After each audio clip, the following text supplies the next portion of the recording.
What's up, War Report family? Your man Ike Jones right here on the morning drop. We are getting this thing started, talking a little bit about the running back room. Coach Lack says that he feels as if his running backs have progressed well during the spring, headed by that guy Jarquez Hunter. We are going to talk about it a little bit. Y'all know how we do right here, morning drop style on the War Report. Let's drop it on them. You are now listening to the War Report. Drop. Yes, indeed. The War Report. We are here. The morning drop. You got Ike Jones, Mike G in the place to be this morning. We're talking a little bit about running back and Mike G's favorite player. Well, I don't know if it's your favorite player, but definitely my favorite player. Okay, your top player, one of your top players on the team, Jarquez Hunter, man. Coach Lack was talking to the media yesterday a little bit about the running back room, and he had some very good things to say, not just about Jarquez Hunter, but the entirety of the room. And listen, a lot of people will disagree with the statement I'm going to make. Auburn is and forever will be RBU. Let's get that straight. Okay. But do we feel like this running back room could be special this year? Do we feel like it could be special?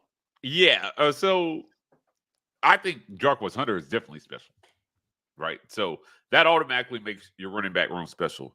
Coach Hugh Freeze said he's the best back he's ever coached. He did say that. And he has not played him a down yet. So I think that says a lot for that young man. You guys know I've been high on Jarquez Hunter since before he took a snap at Auburn. I said this guy was going to be good. I think he has a chance to have one of the all-time seasons.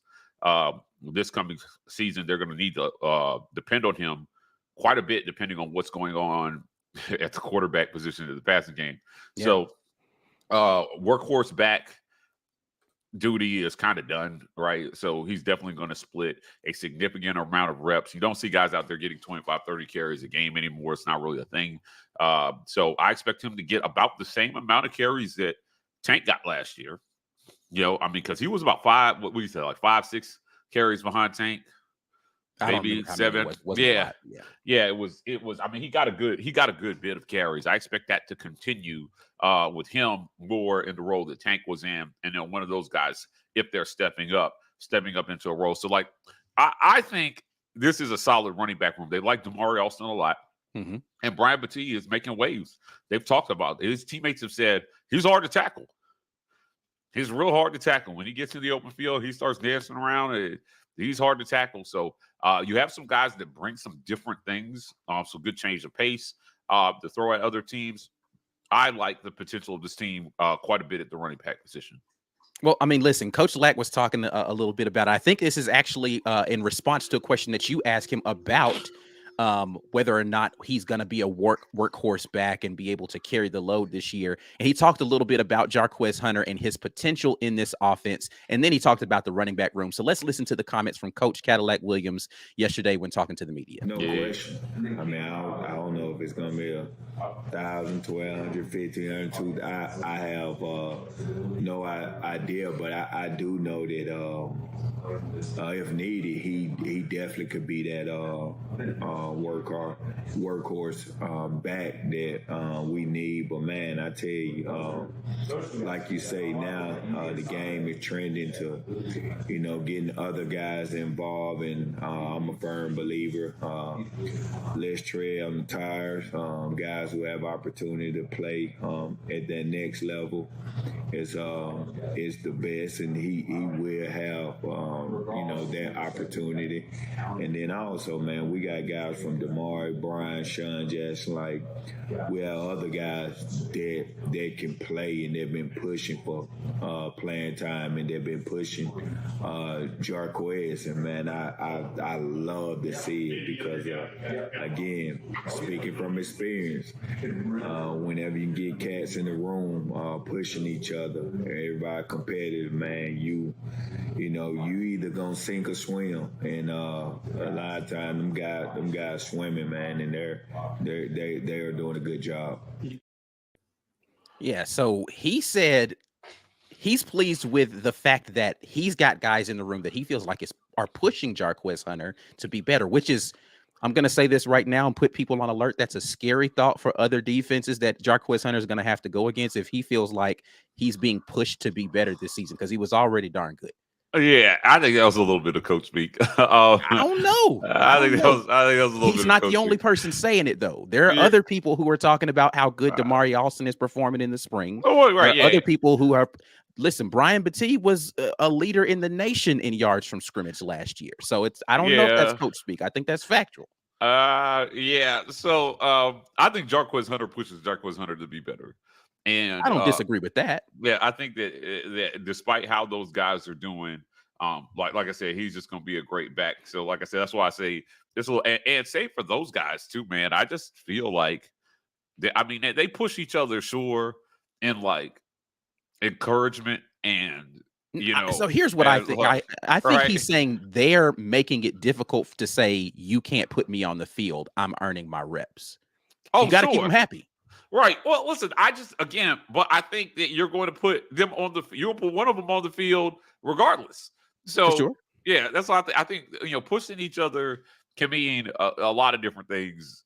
Yeah, I see a lot of want and desire in every one of those guys, right, to get better. And I think that maybe pushing can mean that want and desire rubs off on the guy next to you. You see his passion, you see him never slowing down, and you're just thinking, yes, that's what I'm talking about. I love that energy.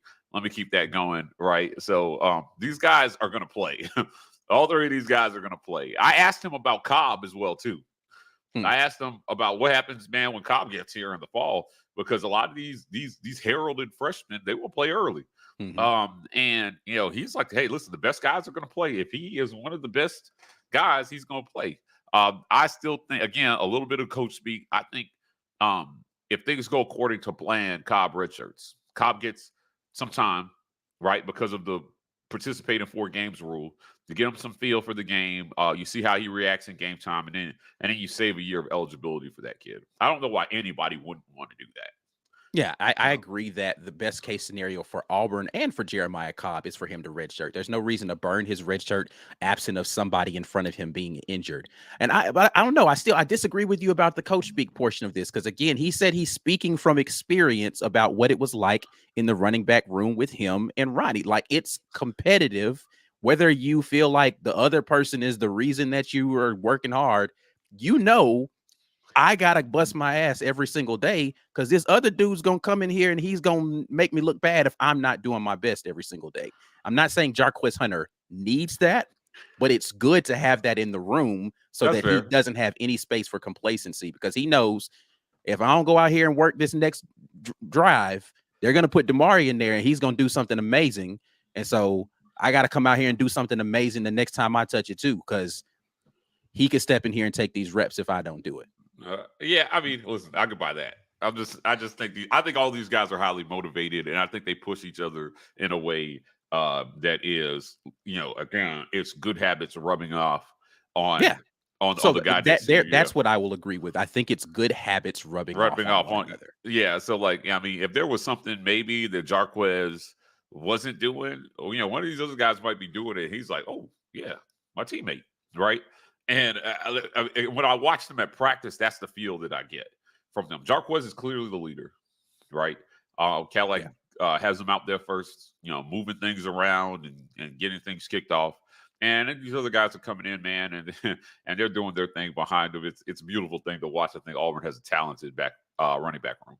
Yeah, I mean, I don't think anybody's debating the fact that Jarquez Hunter is, if they were going to put up an RB1 on the stats, it's going to be Jarquez Hunter, just because I think he's earned the right to be that guy. And he's definitely talented enough to be able to tote the rock. I'm excited about the fact that we could have a stable of backs that we could try it out there and not see a drop off in productivity. Because last year, when Tank came out of the game, you didn't feel like, oh, crap, we got to put this other kid in here. You knew Jarquez was going to go in there and tote the rock. You knew he was going to go out there and make something special happen. So you didn't feel bad seeing Tank walk off the field. I want to continue to see that this year. Jarquez Hunter comes off the field. You throw in Damari Alston or Brian Battie in there, we still have a quality running back that's going to be back there. Yep, agreed, 100%. Yeah, so I think one of the other things that it's interesting, I mean, I think the portion of that I think was if we're gonna lean into coach speak, and this is no disrespect to this young man, was him mentioning Sean Jackson, because I just don't see him factoring into this running back race at all this season. I could be completely wrong. I just don't. Knowing what I know about Jarquez Hunter, what I know about Damari Alston, what I've heard and seen from Brian Battie, I can't see Sean Jackson getting very many reps. Yeah, agreed. Special teams, anybody? Last year, yeah. So yeah, so yeah, I don't think spending any time talking about Sean Jackson, like, hey, listen, no disrespect to that young man, but yeah, there's a lot of talented guys in front of him, and you can only play so many. So I think he understands where he's at this point. Another thing, interestingly, going back to comments that Coach Hugh Freeze made, it wasn't this presser, but the previous presser, when asked about Jarquez Hunter, and it might have been this last presser. He said specifically, Jarquez is the kind of guy who just go out there and do whatever, special teams, He's like, well, hopefully, he said this, and I definitely smiled when he said it. Hopefully, we won't have him out there too much on special teams. And I was like, okay, yes, God, yes, please. No kickoff returns. I don't want to see kickoff coverage. Like, I just get him off of the field. Yeah, I don't want to see running back. Yeah, I mean, if he's gonna be out there returning kicks for touchdowns, I guess. But it just feels like we have fast, shifty guys that can do that. That are better suited to do that. That need time on the field. Yeah, and I just feel so unnecessary, Ike, to play him on special teams. I didn't like it when they put Tank back there. Nope. I will never be a fan of this. I don't care who the player is. Yeah, I mean, I get it. Some people are like, oh, well, you get your best players and give them more opportunities. Look, bro, chill out. You got other people who can do this. Yeah, I mean, listen, if you're telling me Jarquez Hunter is going to be one of the best kickoff returners in the conference, sure. Right. I guess, but I'm not seeing it that way. I just think there are other guys that could do the job just as, if not more effectively. Yeah. So go with those guys. Yeah, it's an unnecessary additional hit that you're putting. I mean, Coach Lack talked about, he's a big fan of making sure that you keep tread on the tires, especially for guys who you think can play at the next level. That's tread that you're wearing off of his tires, having him go back there and return kicks and then kick coverage, regardless of his willingness to do it. Like, I get it, he's willing, but hey, man, we got other people who can do this. This goes back to the Stephen Pearl statement when we talked to him about, like, okay, you need to trust your teammates, right? Like, I don't need to be on kickoff coverage. There's other guys who can cover kicks, even though I could do this. Cool, I'll trust my other guys to get out there. Yeah, I could return kicks. We got plenty of other guys who can return kicks. Like, get those guys involved. And that's another way for some of these other running backs. I'm not saying I want Damari Alston back there returning kicks, but Brian Battie will 100% be involved in special teams, right? That's a good opportunity for him to make another impact on the game. So there are other people on this team who can definitely fit there. 100%. Brian Battie all day. Yeah. All right. Put him back there. Let's see what he can do. Yeah. Well, we definitely want to hear what your thoughts are. We're going to get over into your comments in just a minute, but we are going to let you know the best place for you all to get your coverage for everything you have from your herbal supplement needs is the Rogue Shop, rogueshop.com. Using code RAPPORT is how you link up with them and let them know that the War Rapport sent you. The Rogue Shop is America's #1 online dispensary, and we want you all to make sure that you are linking with them. And again, use code RAPPORT, and that lets them know that we sent you over there. But let's get over into the comments and hear what you all have to say about Auburn's running back university. And we're going to start with a naysayer, but our guy, Dallas Schwartz, who says, morning all, Auburn as RBU. I know UGA likes to call themselves RBU. Please. The USC Trojans are RBU, and it's not close. 5 Heismans versus 1 each for Auburn and Georgia. Fight on. They're all at running back, though, right? Like, I mean, listen, controversial statement here because I love Cam, but Reggie Bush might be the most exciting college football player I ever watched. I don't think that's a wild take. Right. And so I can get with this. Like, listen, man, they put out some really good backs. That year that they had Reggie and Lindale, epic, right? Just Now they had some really good backs over the years. I mean, it's been tough sledding lately.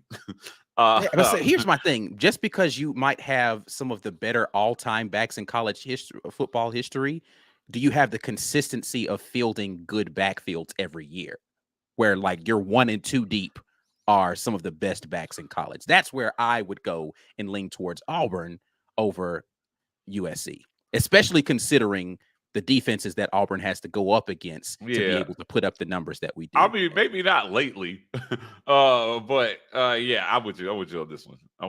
Dallas is not wrong. I mean, they've had some really good backs. They have. I'm not taking anything away from USC's stable of backs that they've put into the league or that they've trotted out into college football over the years. Nothing at all. Right. Yeah. Like Reggie Bush might be the most exciting running back I've ever watched. Yeah. I mean, because and then when we talk about special teams. That's a guy you put on special teams. Right. That's the guy you put on special teams because he was a home run threat. If you're not going to be a home run threat, I don't want to see him do it. Yeah. Reggie Bush was a home run threat every time he caught a punt or a kickoff. Right. I mean, go look at the highlight reel. It's ridiculous. So, yeah. But I'm just saying, but what one running back doesn't make you RBU. And Reggie Bush, he as great as he is, I don't know. I think we can trot out the numbers and take a look and see. And I'd take Auburn's running back history over anybody's. All right. Michael Carlisle says, "Good morning, family from the Alabama Gulf Coast. Making my way to Auburn for A-Day Saturday." Michael, going to be in the building. Yeah, listen, ponchos, umbrellas, all will be requisite. 90% chance of rain. Yeah. So, listen, hopefully, just because it says it's going to rain, hopefully it doesn't rain hard. Like maybe it's a drizzle or so. I don't know. It's unlikely, but I think all of the bad rain's supposed to be happening the night before, and then maybe it's just kind of like a carryover into Saturday, which means it's going to be an absolutely terrible field. So poncho up. Yeah, make sure that you guys are prepared to deal with the weather. Steve Bradley jumps in and says, "Do you think we could see 2 back packages at times under the Freeze Montgomery offense?" 100%. Yeah. Yeah, I mean, I don't know. I don't know if it'd be common. Yeah, but like, I don't know how often it's going to happen, but I think that this coaching staff has made it clear they're going to lean on whatever their strengths are. And if their strengths reside in the running back room, they're going to put running backs out there on the field. If their strengths reside in their ability to throw the ball, they're going to throw the ball. If it means we got to force feed the tight ends 50 times a game, they're going to do that. This is not going to be your last 10 years of Auburn offense where it's like square peg, round hole, bang. Right.